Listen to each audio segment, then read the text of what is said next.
A arte da guerra. 6 táticas de guerra infalíveis para que você aí vença esta batalha que você está ultrapassando. Olá, eu me chamo Mari Garcia Bittencourt e você que está chegando aí, se inscreva, ativa o sininho e também já deixa o seu comentário dizendo de onde você é. Eu quero te conhecer, você mulher que está me acompanhando aqui neste novo formato do canal, onde eu estou trazendo mensagens mais direcionadas para o nosso mundo feminino. Então, você que é homem também é bem-vindo, você pode também pegar ensinamentos, mas são ensinamentos mais voltados para o mundo feminino. Então, aqui nós estamos falando de assuntos relacionados à nossa casa, aos nossos relacionamentos, criação de filhos, ao nosso casamento, mas também a mulher se preparando para a volta de Cristo Jesus. Você é responsável pelo principal avivamento dentro da sua casa. Você aí, mulher. Então aqui você vai encontrar todo tipo de conteúdo para você, mulher, que quer ser essa guerreira, essa guardiã do lar, que quer romper na sua vida ministerial também, mas que ainda não conseguiu romper. Está paralisada, está aí o tempo todo. O que eu faço, Deus? Para onde eu vou? Qual é o meu dom? Qual é o meu chamado? O que eu devo fazer? Quais artimanhas eu tenho que ter? E aqui eu vou te dar todas as respostas. Então já me segue aí, já comenta da onde você é, da cidade que você é, que eu quero te conhecer melhor, ok? E hoje nós vamos falar sobre um tema muito importante, que é a arte da guerra. Como podemos guerrear contra o inimigo. E não só o inimigo, como podemos participar de diversas batalhas e vencê-las. Todos nós, quando estamos de frente a batalhas, gostaríamos muito de ter boas táticas. Você me entendeu, né? Para que nós pudéssemos vencer esta batalha. Então, para falar um pouquinho sobre isso, eu quero ler com vocês 2 Crônicas 32, a partir do versículo 21. Preste atenção. Depois de tudo o que Ezequias fez com tanta fidelidade, Senaqueribe, rei da Assíria, invadiu Judá. Ele sitiou as cidades fortificadas para conquistá-las. Quando Ezequias viu que Senaqueribe pretendia guerrear contra Jerusalém, consultou seus oficiais e os comandantes do exército sobre a ideia de mandar fechar a passagem de água das fontes do lado de fora da cidade, e eles concordaram. Assim, ajuntaram-se muitos homens e fecharam todas as fontes e o riacho que atravessava a região. Eles diziam: por que deixar que os reis da Assíria venham e encontrem toda essa água? Depois, com grande empenho, consertou todos os trechos quebrados do muro e construiu torres sobre ele. Construiu outro muro do lado de fora do primeiro e reforçou os muros de Arrimo, da cidade de Davi. E mandou fazer também muitas lanças e muitos escudos. Nomeou sobre o povo oficiais militares e os reuniu na praça junto à porta da cidade, animando-os com estas palavras: sejam fortes e corajosos, não tenham medo, nem se desanime por causa do rei da Síria e do enorme exército que está com ele, pois conosco está um poder maior do que o que está com ele. Com ele está somente o poder humano, mas conosco está o Senhor, o nosso Deus, para nos ajudar e para travar as nossas batalhas. E o povo ganhou confiança com o que disse. Bom, o contexto histórico dessa história é Senaqueribe foi rei do Império Assírio entre 705 e 681 a.C. Ele sucedeu seu pai chamado Sargão II. E o seu pai foi muito bem sucedido, estruturou muito bem o império. Então Senaqueribe pegou esse império já lá no alto, no topo. Porém, Senaqueribe, embora fosse um grande guerreiro, ele foi conhecido por ser um homem muito cruel e também muito orgulhoso. E ali ele está travando uma batalha contra Ezequias. Senaqueribe aqui é uma representação de toda a parte do inimigo, né, contra nós. E Ezequias é aquele que, com sabedoria ali de Deus, está no outro lado da batalha, ou seja, representa nós nesta batalha, né?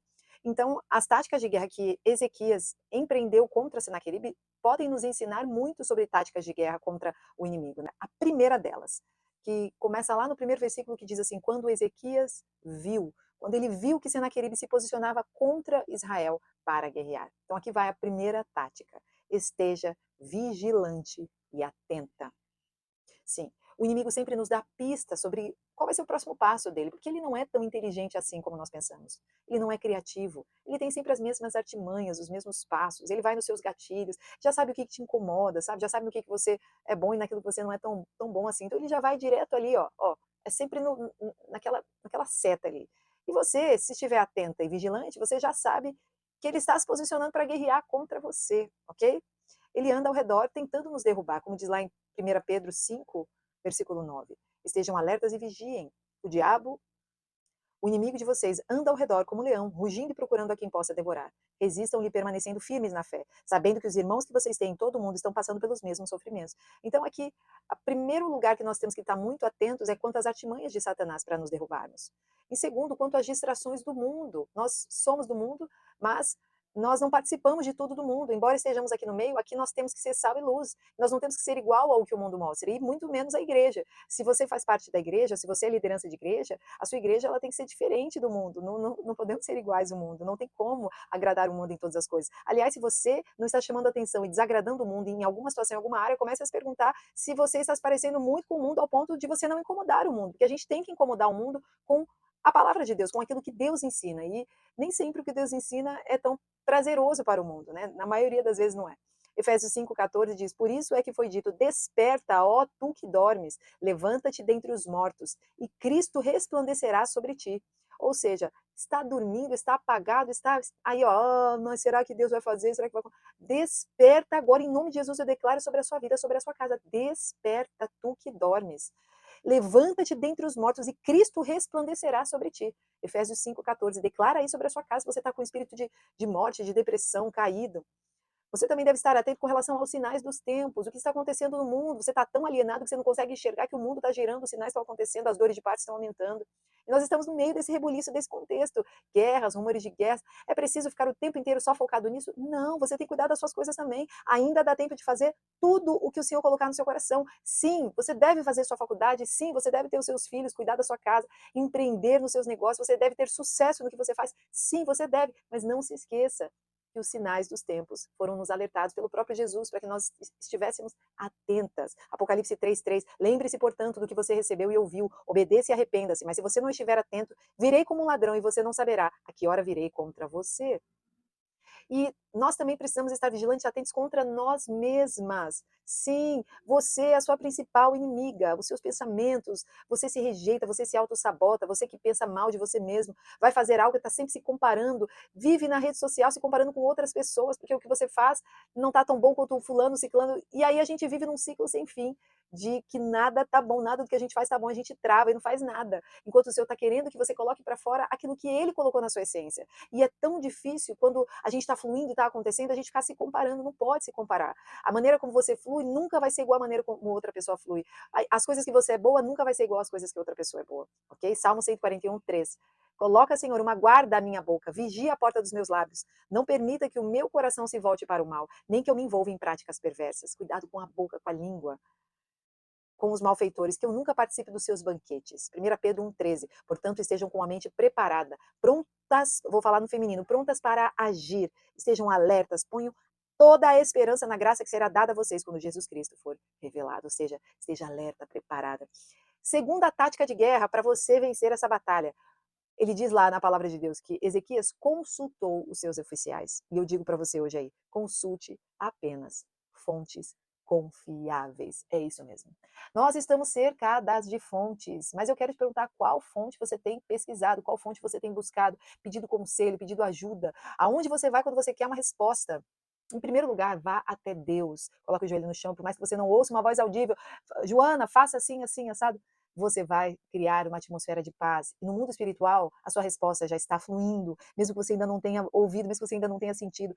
Faça, em primeiro lugar, esse ato de ajoelhar, colocar a sua questão, as suas questões dessa guerra aos pés do Senhor. Em segundo lugar, o Espírito Santo em todo tempo está conosco, dirigindo, andando de ônibus, no trabalho. Quando você está no meio de um perrengue, tendo que correr de uma discussão, o Espírito Santo ele está lá com você. Então acessa ele de uma vez por todas. Acessa ele agora aí no seu pensamento. Ele está aqui, ó, ele não está aqui. Né? A gente se ilude dizendo que o Espírito Santo está no nosso coração. Não, o Espírito Santo está na nossa mente. Eu fala com ele, Espírito Santo, me ajuda agora. Eu preciso da tua intervenção agora. Fala com o Espírito Santo o tempo todo. Amém? Colossenses 4:2. Dediquem-se em oração. Estejam alerta e sejam agradecidos. Efésios 6:18. Orem no Espírito em todas as ocasiões, com toda oração e súplica, tendo isso em mente, estejam atentos e perseverem na oração por todos os santos.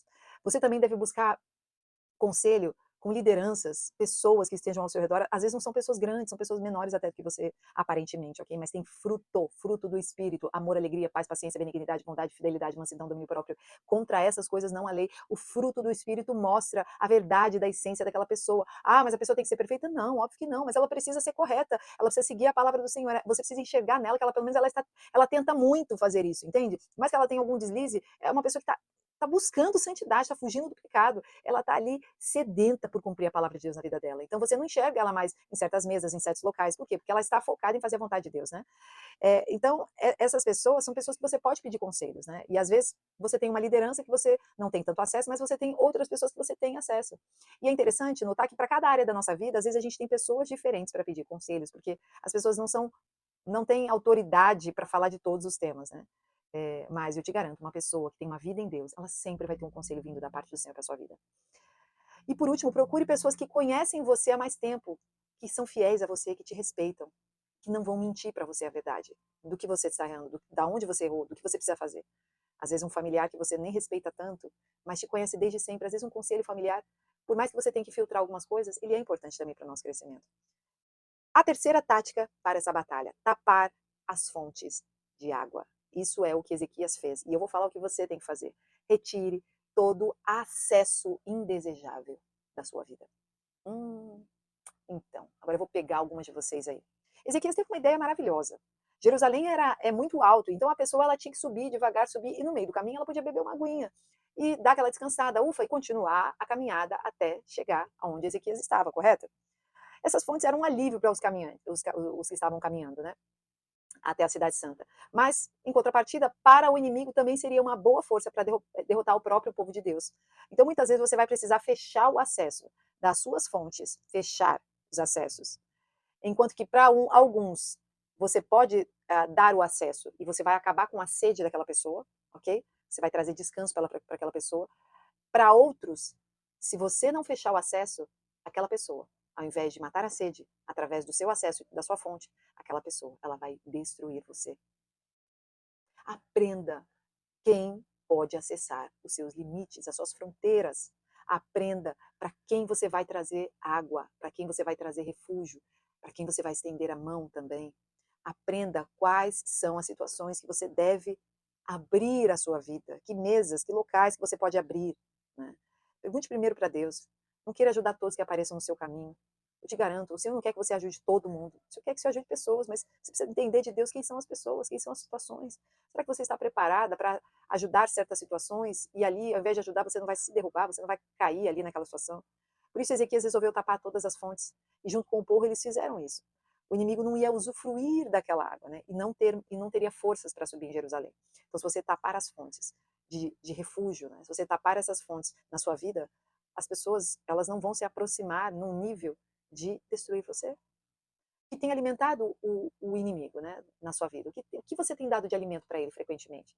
O que temos feito que pode saciar o próprio Satanás, né, levando a ter vantagem sobre a nossa vida. Porque é do que o alimentamos e o saciamos que torna Satanás forte, o inimigo forte sobre nós. Então devemos esgotar tudo aquilo que alimenta o pecado, a falta de perdão, esgotamento. Você que está aí esgotada, não aguenta mais, está caída, prostrada. Você precisa de descanso. Precisa dar um jeito de descansar, de sair de tudo e voltar daqui a pouco. Que isso pode ser um acesso de Satanás sobre a sua vida. Falta de descanso, a mesma coisa que eu acabei de falar. Muita distração, que foi o vídeo, o último vídeo. Cuidado com as distrações. E uma coisa bem importante que é isolamento. Nem sempre se isolar é a solução para os seus problemas. Eu tenho que te falar isso. Podem existir situações que Deus quer que você se isole, mas muitas delas não vale a pena se isolar. Quarta tática de guerra. Comece a tapar todas as brechas que permitem acesso à sua vida. Ezequias disse para consertar muros e fazer torres. Talvez você tenha aí na sua vida padrões antigos, ciclos que você sempre repete, os mesmos erros, as mesmas coisas, as mesmas escolhas erradas. Eu costumo dizer, algumas pessoas têm dedo podre, né? Sempre escolhe pessoas erradas. Comece a ver o que está quebrado na sua vida, ver o que precisa de um remendo bem feito, de uma reestruturação no seu muro. Você precisa reestruturar os seus muros. Se existe algo na sua vida que está completamente quebrado, o nosso Deus é o nosso oleiro. Ele quer que você se quebre toda nas mãos dele, se arrependa nas mãos dele. Deixe tudo nele e ele vai reconstruir tudo de novo, esse vaso, esse muro, essa fortaleza ao seu redor.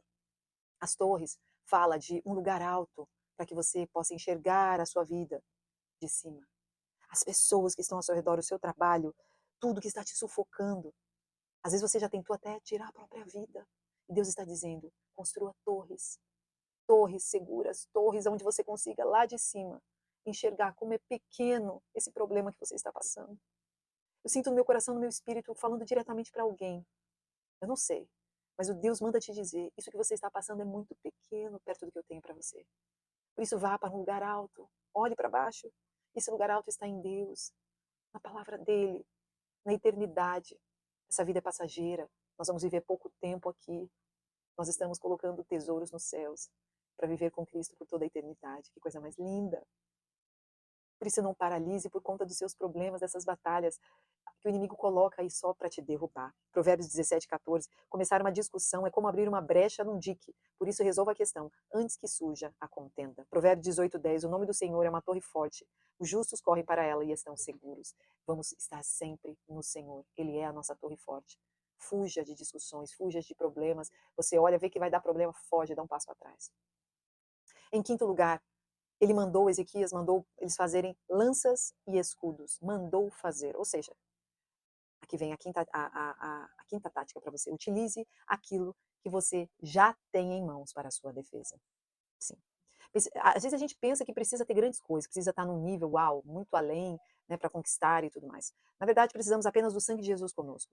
Qual o seu dom? Valorize as suas qualidades. Se você é boa para liderar, se você não é boa para liderar, é melhor para planejar. Valorize aquilo que você é boa. Construa projetos. Vai à frente com aquilo que você sabe, que você tem em mãos.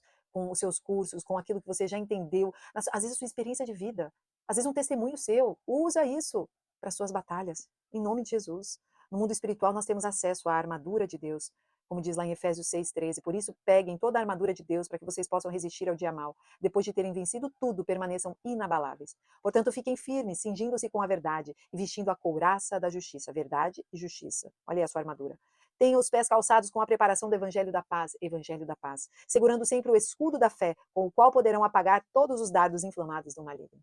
Usem também o capacete da salvação e a espada do Espírito, que é a palavra de Deus. Orem em todo o tempo no Espírito, com todo tipo de oração e súplica. E para isso vigiem, com toda perseverança e súplica, por todos os santos. Aqui nós temos uma escola de como utilizarmos uma armadura, aquilo que nós já temos ao nosso favor, em guerras e batalhas espirituais que você travar aí na sua casa.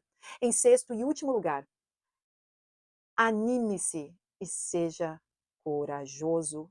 Anime-se e seja forte e corajosa. Sim. Ezequias disse, animando-se com estas palavras, sejam fortes e corajosos. Com ele está somente o poder humano, mas conosco está o Senhor, o nosso Deus, para nos ajudar e para travar as nossas batalhas. E o povo ganhou confiança com o que disse Ezequias. Talvez você esteja hoje precisando de uma injeção de ânimo, de confiança, de força, de coragem. O Senhor manda te dizer, eu estou contigo, minha filha. Ânimo, isso é algo que devemos conquistar dia a dia, através de palavra, através de oração, através de bradar bem alto e dizer assim, tá tudo dando errado, mas eu não vou desistir, eu não vou desistir, eu não vou largar, porque o Senhor é comigo. Eu e minha casa serviremos ao Senhor. Declare isso sobre a sua casa, sobre o seu casamento, sobre a sua vida, sobre seus filhos, sobre o seu trabalho, sobre a sua vizinhança. Começa a declarar palavras de fé, de coragem. Romanos 8:37. Mas em todas as coisas somos mais que vencedoras por aquele que nos amou. Porque estou certo de que nem a morte, nem a vida, nem anjos, nem principados, nem potestades, nem o presente, nem o porvir, nem a altura, nem a profundidade, nem nenhuma outra criatura nos poderá separar do amor de Deus que está em Cristo Jesus, o nosso Senhor. Que você possa hoje utilizar essas 6 armas para ganhar e vencer essa batalha. Que você possa, lá na frente, olhar para trás e dizer, aquilo me fortaleceu. Até aqui o Senhor me ajudou. Deus abençoe e até o próximo vídeo.